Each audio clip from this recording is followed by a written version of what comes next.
Olá pessoal, sejam todos bem-vindos ao canal do Produtor Rural que preza pela sua liberdade. Meu nome é André Pirajá. Se você ainda não curtiu esse vídeo, curta, compartilhe, se inscreva no canal, acesse produtorespelaliberdade.com.br, nos apoie, seja membro, tenha acesso a cursos, modelos de contratos, enfim, um monte de coisa. A questão mais importante é que vocês divulguem a boa informação, que vocês sejam multiplicadores, que vocês possam abrir a sua mente para a inteligência, para o conhecimento e, acima de tudo, para a verdade. E é sobre isso que eu quero tratar hoje. Tratar da verdade. E quando nós falamos de verdade, eu não posso fugir, sou cristão, não posso fugir da ideia de olhar sempre para Jesus e para que não fique para aqueles que não o são. E apenas para ressaltar algumas questões, eu quero trazer para vocês um bate-papo sério, porque hoje nós vamos tratar sobre ciência.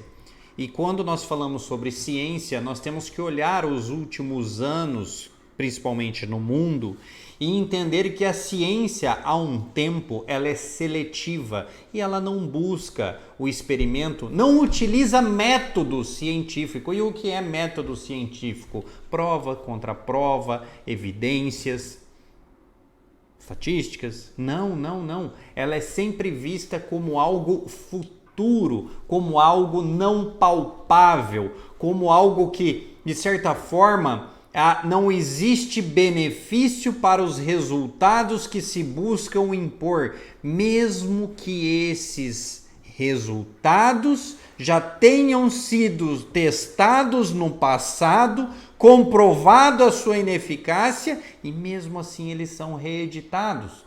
Não quero entrar aqui em alguns méritos, mas nós vivemos nos últimos 2 anos circunstâncias reiteradamente que não funcionariam sendo impostas. Nós vimos, de certa forma, a queima de reputação de pessoas de renome nacional e internacional com base em um controle. E é sobre isso que eu quero tratar hoje, especialmente para vocês saberem como lutar e contra quem vocês efetivamente estão lutando. Então não saia desse vídeo, vamos até o final para que a gente possa, de certa forma, se instalar na realidade e ter consciência do nosso verdadeiro inimigo e da nossa verdadeira batalha. E para não se alongar muito, para a gente já entender como funciona, eu vou mostrar para vocês um pouco deste vídeo aqui. Yeah, but if you could answer my question, if we spend $50 trillion to become carbon neutral in the United States of America by 2050, you're the Deputy Secretary of Energy. Give me your estimate of how much that is going to reduce world temperatures. So first of all, it's a net cost. It's what benefits we're having from getting our act together and reducing all of those climate benefits. We're seeing. Let me ask again. Maybe I'm not being country. clear. If we spent $50 trillion to become carbon neutral by 2050 in the United States of America, how much is that going to reduce world temperatures? This is a global problem, so we need to reduce our emissions, and we need to do everything we can. How much, if we do our part, is it going to reduce world temperatures? So we're 13% of global emissions. You don't know, do you? You don't know, do you? You can do the math. O recorte do vídeo não é proposital. Não é. Dá o Google, entra no YouTube e pesquise.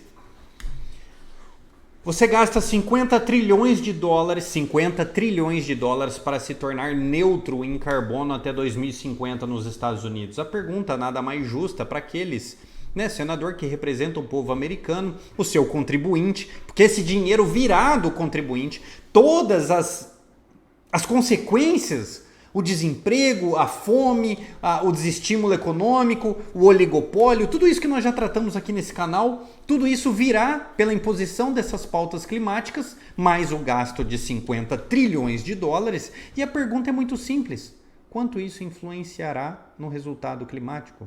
Quando reduzirá a temperatura?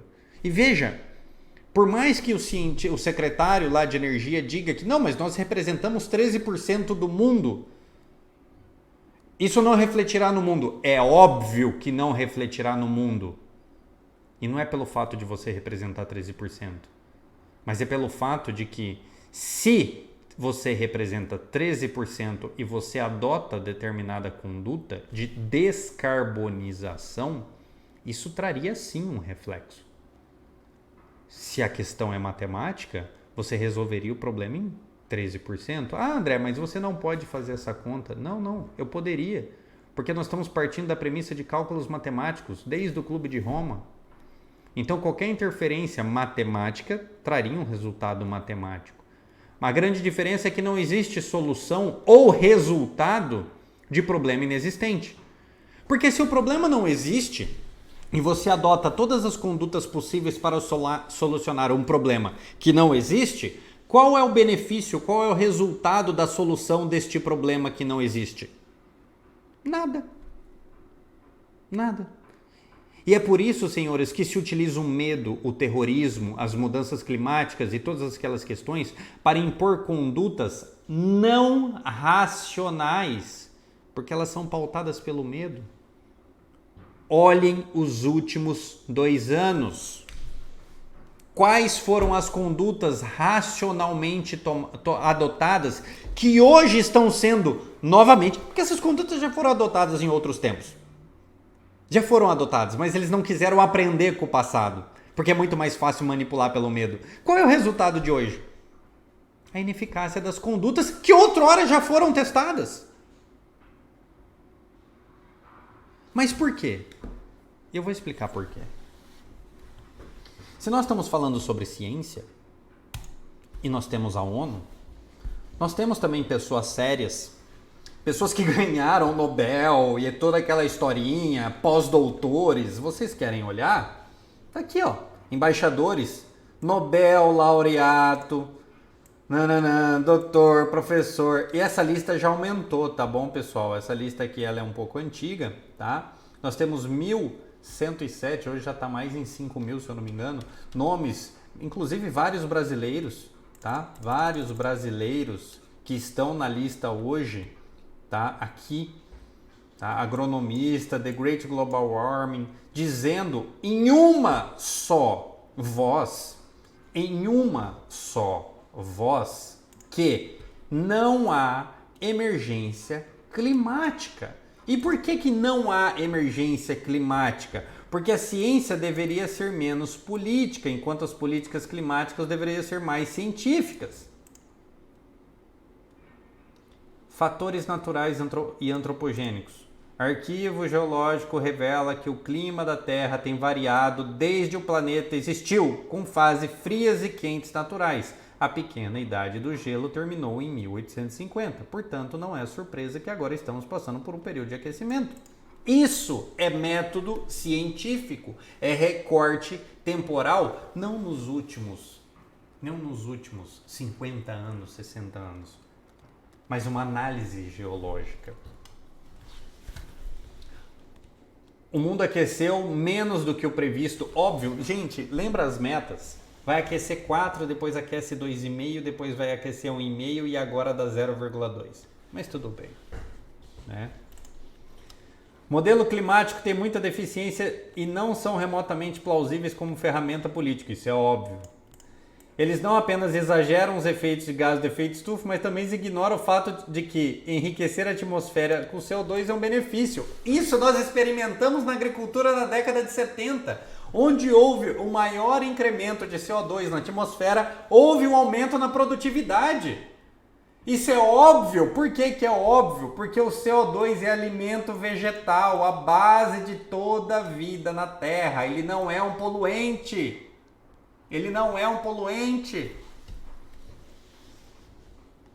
Não há evidência estatística. Isso é método científico, não é previsão, não é futurologia. Mas enfim, eu não quero entrar muito no mérito, porque é o seguinte, agora nós vamos entrar no que realmente importa. O que realmente importa é o seguinte: há um tempo o mundo vem, de certa forma, influenciado, apaixonado pela ciência. E quando o mundo moderno elevou a ciência a condições superiores ao do seu criador, é como se nós estivéssemos falando que a criatura resolveu se tornar o criador. Não é mesmo? Se é que vocês me entendem. Se nós usarmos, né, o texto bíblico, né, e dissermos o seguinte, qual foi a pena, qual foi a conduta que baniu, né, os nossos primeiros pais? Foi tentar se tornar Deus. Mas, com o passar dos anos, o Renascimento, o Iluminismo, a paixão pela ciência, a capacidade de que o homem utilizou a razão dada pelo Criador, a inteligência dada pelo Criador, mas não para servir aos seus propósitos, mas para servir exclusivamente aos interesses egoísticos dos homens, que nós começamos a ter problemas. Nós tivemos problemas com o evolucionismo, entre tantos problemas que, de certa forma, a igreja tentou combater com condutas mundanas. Pois bem, mas da onde vem essa paixão? Da onde vem esse amor pela ciência, onde o homem é capaz de se tornar o próprio Deus?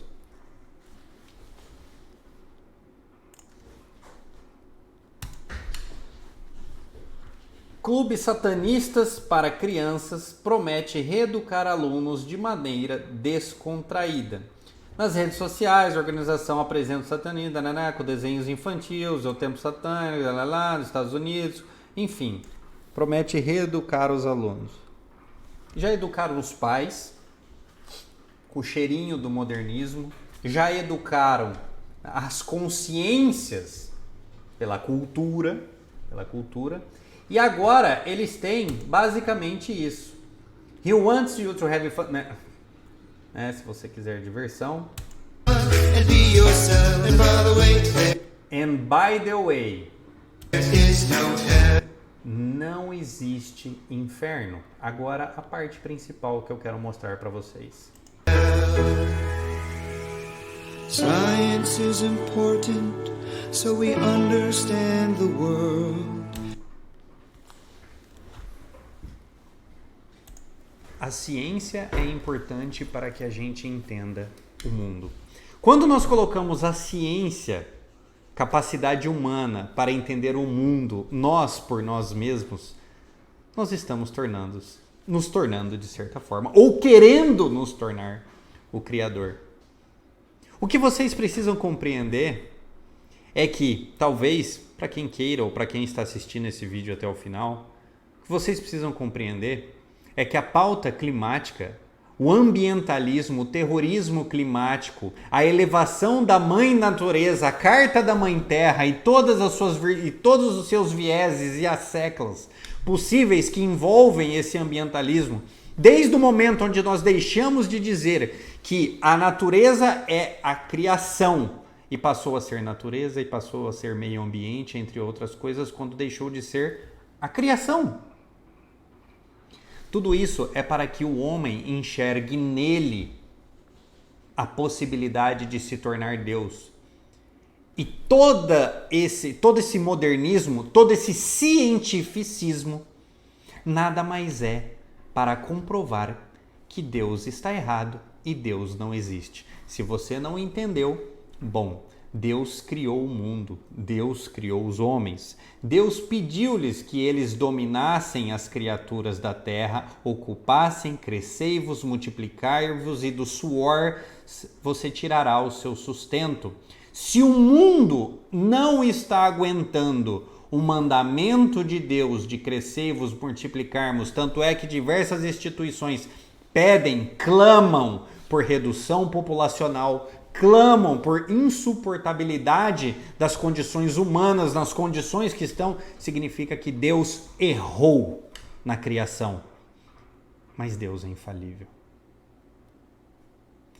Se você ainda não curtiu esse vídeo, curta, compartilhe, se inscreva no canal e tenha fé. Porque juntos e organizados nós seremos bem mais fortes. Um grande abraço a todos, fiquem com Deus e Deus e nosso Senhor Jesus Cristo os abençoe.